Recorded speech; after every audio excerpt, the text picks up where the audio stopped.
Chapter 14, page 113, second part. The new child, Gabriel, was growing and successfully passed the tests of maturity that the nurturers gave each month.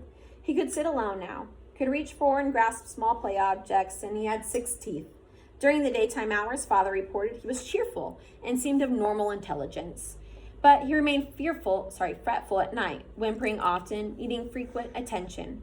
After all this extra time I've put in with him, Father said one evening after Gabriel had been bathed and was lying for the moment, hugging his hippo placidly in a small crib that had replaced the basket.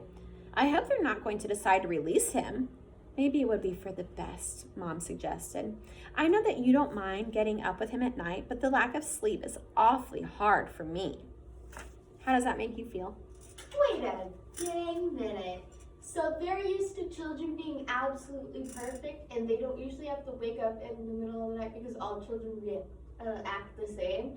So if they react differently at night, they're considered abnormal children? Well, it's because technically with their first year, they stay in the nursery, and they are not allowed to go out to their family until they sleep through the night. So with Gabriel, they made an exception because the father went to them and was like, hey, I think that I could probably help this kid out. But they coddled it too much to the point where they became dependent on the parent? I don't know. What's supposed I think to just happen? naturally, yes. Naturally, okay. In our society, how are parents? Loving and constantly caring for the child. Supportive, selfless, right? How is this mother acting, Lily? Selfish. She's not even the mother, but Selfish, right? But in our society, most parents are selfless, okay? Meaning if my baby needs me to wake up in the middle of the night, I'm gonna wake up in the middle of the night with my baby. I might not be happy about it, but I'm going to do it. And I'm certainly not gonna say they should probably be released. What does released mean? We don't know yet. We don't know yet. Sorry, I had to laugh. Go ahead. I just had to laugh. If they release Gabriel, can we get another new child as a visitor? Asked Lily. She was kneeling beside the crib, making funny faces at the little one who was smiling back at her. So that right there also shows you the disjoint that they have whenever it comes to relational capacities. She says, if Picos we get a new one, he's what? A pet. Like he's a pet. Or like a toy. Yeah. Jonas's mother rolled her eyes in dismay. No, Father said, smiling, and he ruffled Lily's hair. It's very rare anyway that a new child's status is as uncertain as Gabriel's. It probably won't happen again for a long time. Anyway, he sighed, they won't make the decision for a while. Right now, we're all preparing for a release that we'll probably have to make very soon. There is a birth mother who's expecting twin males next month. Oh dear, Mother said, shaking her head. If they're identical, I hope that you're not the one assigned. I am. I'm next on the list. I'll have to select the one to be nurtured and the one to be released. It's usually not hard though. Usually it's just a matter of birth weight. We release the smaller of the two. Jonas, listening, thought suddenly about the bridge and how standing there he had wondered what lay elsewhere. Was there someone there waiting who would receive the tiny released twin? Would it grow up elsewhere, not knowing ever that in this community lived a being who looked exactly the same? For a moment, he felt a tiny, fluttering hope that he knew was quite foolish. He hoped that it would be Larissa waiting. Larissa, the old woman he had bathed. He remembered her sparkling eyes, her soft voice, her low chuckle. Fiona had told him recently that Larissa had been released at a wonderful ceremony. But he knew that the old were not given children to raise. Larissa's life elsewhere would be quiet, serene as befit the old. She would not welcome the responsibility of nurturing a new child who needed feeding and care and would likely cry at night. Does this show you Jonas's innocence and ignorance still? Yes. Okay, we don't know what that means. We don't know what release means. But neither does. But we have some ideas on what it might mean at this point, right? Do you know of any other cultures where they would do this with newborns? What? They would sacrifice. They wouldn't just sacrifice. But if you had a child born with an obvious disability, okay? Vikings, Egyptians, Romans, they would sometimes take those babies and put them in the woods and let nature take its course. Okay? So we see a lot of history and a lot of different cultures through this book and how they used to do things, and we look back at how extremely barbaric they were.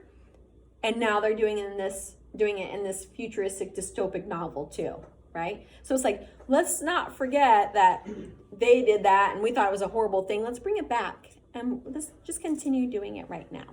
Okay, that's what happens whenever you forget things. Whenever as a culture or as a society, you don't remember those things and how horrible they were, because only one person remembers those things, the giver, right? And they don't usually go to the giver for everything. They don't at all. So if you don't remember those kinds of things, if you don't know history, what are you doomed to do? Fail. You're doomed to fail, and you're doomed to repeat it, even if it's horrible. Mother, Father, he said, the idea coming to him unexpectedly, why don't we put Gabriel's crib in my room tonight? I know how to feed him and comfort him, and it would let you and Father get some sleep. Father looked doubtful. You sleep so soundly, Jonas. What if his restlessness did not wake you? It was Lily who answered that. If no one gets out to tend Gabriel, he gets really loud. He would wake up all of us. If Jonas happened to sleep through it. Father laughed. All right, you're right, Lily Billy. All right, Jonas, let's try it just for tonight. I'll take the night off and we'll let Mother get some sleep too. Gabriel slept soundly for the earliest part of the night. Jonas in his bed lay awake for a while. From time to time, he raised himself on one elbow, looking over at the crib. The new child was on his stomach, his arms relaxed beside his head, his eyes closed, and his breathing regular and undisturbed. Finally, Jonas slept too. Then, as the middle hours of the night approached, the noise of Gabe's restlessness woke Jonas. The new child was turning under his cover, flailing his arms, and beginning to whimper. Jonas rose and went to him. Gently, he patted Gabriel's back. Sometimes that was all it took to lull him back to sleep. But the new child still squirmed fretfully under his hand. Still patting rhythmically, Jonas began to remember the wonderful sail that the giver had given him not long before. A bright, breezy day on a clear turquoise lake, and above him the white sail of the boat, billowing as he moved along in the brisk wind. He was not aware of giving the memory, but suddenly he realized that it was becoming dimmer, that was sliding through his hand into the being of the new child. Gabriel became quiet. Startled, Jonas pulled back what was left of the memory with a burst of will, and he removed his hand from the little back and stood quietly beside the crib. What just happened? He just gave away the memory. He just gave away the memory. Has he tried to give away a memory before? Yes. Did it work? It didn't work. Wait a minute, that means that Gabriel could be... To himself, he called the memory of the sail forward again. It was still there, but the sky was less blue, the gentle motion of the boat slower, the water of the lake more murky and clouded. He kept it for a while, soothing his own nervousness at what had occurred, and then he let it go and returned to his bed. Once more, toward dawn, the new child woke and cried out. Again, Jonas went to him. This time, he quite deliberately placed his hand firmly on Gabriel's back and released the rest of the calming day on the lake again. He slept. But now Jonas lay awake thinking. He no longer had any more than a wisp of the memory, and he felt a small lack where it had been. He could ask the giver for another sail, he knew. A sail perhaps on ocean next time, for Jonas had a memory of ocean now, and he knew what it was. He knew that there were sailboats there too, and in memories yet to be acquired. He wondered, though, if he should confess to the giver that he had given a memory away. He was not yet qualified to be a giver himself, nor had Gabriel been selected to be a receiver. That he had this power frightened him, and he decided not to tell.